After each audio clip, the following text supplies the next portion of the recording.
Assalamualaikum warahmatullahi wabarakatuh. Kali ini saya akan menceritakan hikmah dari perjalanan Isra dan Mi'raj. Perjalanan Isra dan Mi'raj merupakan perjalanan yang penuh berkah yang menunjukkan betapa maha kuasanya Allah Subhanahu wa taala. Bagaimana seorang hamba Nabi Muhammad Shallallahu alaihi wasallam bersama ruh dan jasadnya menempuh jarak ribuan bahkan jutaan kilometer hanya dalam satu malam saja. Dan dalam perjalanan yang sedemikian cepat tersebut, Allah kuasakan Nabi Muhammad mampu melihat keadaan sekitar yang beliau lewati, baik kejadian atau keadaan saat Isra maupun Mi'raj. Imam As-Suyuti adalah di antara ulama yang menjelaskan beberapa hikmah perjalanan Isra Mi'raj. Beliau mengatakan tentang hikmah perjalanan Isra, ya, Isra dilakukan di malam hari karena malam hari adalah waktu yang tenang menyendiri dan waktu yang khusus. Itulah waktu sholat yang diwajibkan atas Nabi, sebagaimana dalam firman-Nya, "Berdirilah sholat di malam hari." Quran Surat Al-Muzammil ayat 2. As-Suyuti Al-Qasais An-Nabawiyah Al-Kubra halaman 391 sampai 392. Abu Muhammad bin Abi Hamzah mengatakan hikmah perjalanan Isra menuju Baitul Maqdis sebelum naik ke langit adalah untuk menampakkan kebenaran terjadinya peristiwa ini dan menambah orang-orang yang ingin mendustakannya. Apabila perjalanan Isra dari Mekah langsung menuju langit, maka sulit dilakukan penjelasan dan pembuktian kepada orang-orang mengingkari peristiwa itu. Ketika dikatakan bahwa Nabi Muhammad memulai perjalanan Isra ke Baitul Maqdis, orang-orang yang hendak mengingkari pun bertanya tentang ciri-ciri Baitul Maqdis sebagaimana yang pernah mereka lihat, dan mereka pun tahu bahwa Nabi Muhammad belum pernah melihatnya. Saat Rasulullah mengabarkan ciri-cirinya, mereka sadar bahwa peristiwa Isra di malam itu benar-benar terjadi. Kalau mereka membenarkan apa yang beliau katakan tentang Isra, konsekuensinya mereka juga harus membenarkan kabar-kabar yang datang sebelumnya, risalah kenabian. Peristiwa itu menambah iman orang-orang yang beriman dan membuat orang-orang yang celaka bertambah keras bertahannya. Ibnu Hajar Fathul Bari ayat 7 halaman 200 sampai 201. Dan termasuk hikmah perjalanan Isra Mi'raj Nabi Shallallahu alaihi wasallam adalah isyarat bagi umat Islam agar menjaga bumi Al-Quds dari para penyusup dan orang-orang yang tidak senang terhadap Islam, khususnya bagi kaum muslimin saat ini, agar tidak merasa rendah, takut, dan lemah dalam memperjuangkan Al-Quds dari tangan orang-orang Yahudi. Al-Buti Fih As-Sirah An-Nabawiyah halaman 113. Adapun hikmah dari peristiwa Mi'raj di mana Nabi Shallallahu alaihi wasallam memilih sujud daripada qamar menunjukkan fitnah dan murninya ajaran Islam yang sesuai dengan tabiat manusia. Sedangkan peristiwa terbukanya pintu langit yang sebelumnya terkunci, lalu Jibril alaihi salam meminta untuk dibukakan yang demikian agar alam semesta mengetahui bahwa sebelum kedatangan Nabi Muhammad Shallallahu alaihi wasallam hal ini belum pernah dilakukan. Sekiranya tidak demikian, mungkin orang akan menyangka bahwa pintu langit senantiasa terbuka, dan Allah Ta'ala juga hendak mengabarkan bahwa Nabi Muhammad Shallallahu alaihi wasallam dikenal oleh penduduk langit. Oleh karena itu, ketika pintu langit dibuka, lalu malaikat Jibril mengatakan kepada penjaga langit bahwa ia bersama Muhammad. Malaikat penjaga tersebut bertanya, apakah dia telah diutus? Bukan bertanya, siapa Muhammad? As-Suyuti Al-Qasais An-Nabawiyah As-Suyuti melanjutkan hikmah beliau dipertemukan dengan Nabi Adam alaihi salam pada langit pertama. Karena Nabi Adam adalah nabi dan manusia pertama. Dan kedua bertemu dengan Nabi Isa alaihi salam karena Nabi Isa adalah paling dekat masanya dengan Nabi Muhammad alaihima salatu wasalam.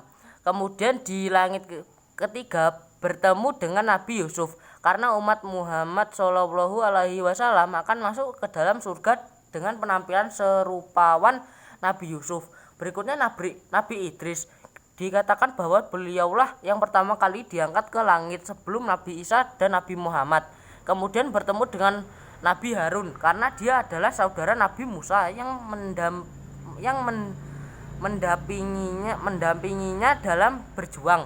Setelah itu berjumpa Nabi Musa karena keutamaan beliau pernah diajak berbicara oleh Allah. Dan terakhir adalah Nabi Ibrahim karena beliau adalah bapak pilihan, yakni bapak para nabi. Imam Al-Qurtubi menyatakan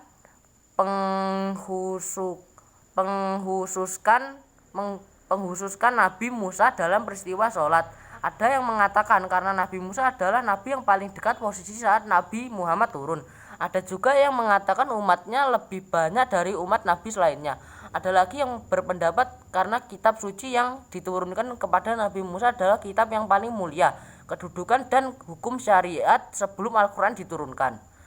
Atau juga karena umat Nabi Musa dibebankan amalan sholat sebagaimana umat nabi lainnya, lalu mereka merasa berat dengan syariat tersebut. Maka Nabi Musa kasihan dengan umat Nabi Muhammad. Pendapat terakhir ini dikuatkan dengan riwayat tentang perkataan Nabi Musa. Saya lebih mengetahui karakter manusia dibanding Anda. Tidak heran Al-Quran banyak sekali memuat kisah Nabi Musa, tujuannya agar kita banyak mengenal hikmah dari perjalanan hidup beliau, perjalanan dakwahnya dan lain-lain. Pengkhususan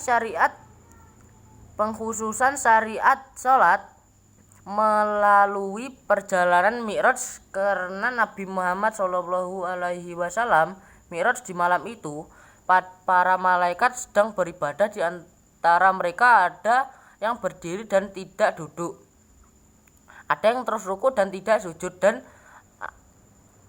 ada yang terus sujud dan tidak duduk. Maka Allah Subhanahu wa Ta'ala mengumpulkan semua ibadah untuk umat Nabi Muhammad. Seorang hamba menggabungkan diri ruku, sujud dan duduk dalam satu rakaat saja. Muhammad Amin bin Ahmad Janki As-Sirah An-Nabawiyah min Al-Fatih Al-Bari ayat 1 halaman 239 sampai 240. Dalam perjalanan Isra Mi'raj ini Allah menginginkan agar hamba dan rasulnya merasakan periode baru dalam berdakwah, sebagaimana Nabi Musa juga mengalami periode baru dengan berangkat langsung mendakwahi Fir'aun dan diangkatnya saudaranya Harun untuk mendampingi dakwahnya. Nabi Musa sebelum diperintahkan untuk menemui Fir'aun telah Allah siapkan dengan berbagai macam mukjizat dan keutamaan agar beliau siap. Allah berfirman kepada Nabi Musa, "Untuk kami perlihatkan kepadamu sebagian dari tanda-tanda kekuasaan kami yang sangat besar. Pergilah kepada Fir'aun, sesungguhnya ia telah melampaui batas." Quran Surat Toha ayat 23 sampai 24.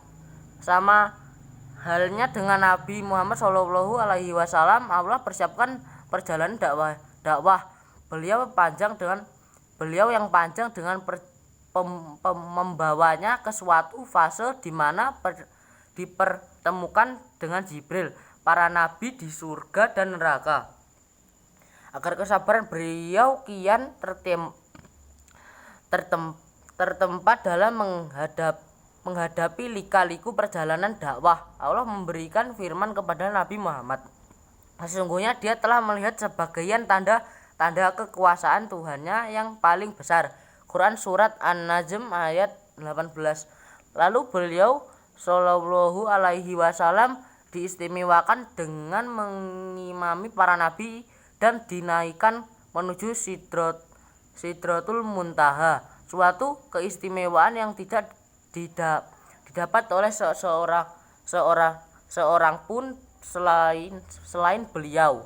Dan sebesar hikmah dari perjalanan Isra Mi'raj adalah disyariatkan sholat. Dengan melaksanakan sholat wajib tersebut, seorang hamba menegakkan sebuah kewajiban ubudiyah yang mampu meredam hawa nafsu, menanamkan akhlak-akhlak mulia di hatinya, menyucikan jiwa dari sifat penakut, pelit, keluh kesah, dan putus asa. Dengan sholat kita bisa memohon pertolongan kepada Allah dari permasalahan yang kita hadapi. Allah Ta'ala berfirman, "Hai orang-orang beriman, jadikanlah orang sabar dan sholat sebagai penolongmu. Sesungguhnya Allah beserta orang-orang yang sabar." Quran Surat Al-Baqarah ayat 153. Sesungguhnya manusia diciptakan bersifat keluh kesah lagi mikir. Apabila ia ditimpa kesusahan, ia keluh kesah, dan apabila ia mendapat kebaikan, ia amat kikir, kecuali orang-orang yang mengerjakan sholat, yang mereka itu tetap mengerjakan sholatnya. Quran Surat Al-Ma'arij ayat 19-23. Rasulullah Shallallahu Alaihi Wasallam adalah seorang yang senantiasa berdiri sholat, bermunajat kepada Robnya. Sampai-sampai beliau menemukan kenikmatan dalam mengerjakan sholat. Beliau bersabda, "Dan dijadikan penyejuk hatiku di dalam sholat." Semoga Allah menjadikan kita termasuk orang-orang yang bersemangat dan mengerjakan sholat dan tidak lalai dalam mengerjakan. Semoga sholat menjadi penyejuk hati kita dan jalan untuk mendekatkan diri kepada Rob kita. Amin.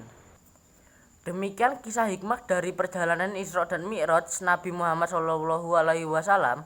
Mohon maaf apabila ada kekurangan dan kesalahan saya. Mohon maaf. Wassalamualaikum warahmatullahi wabarakatuh.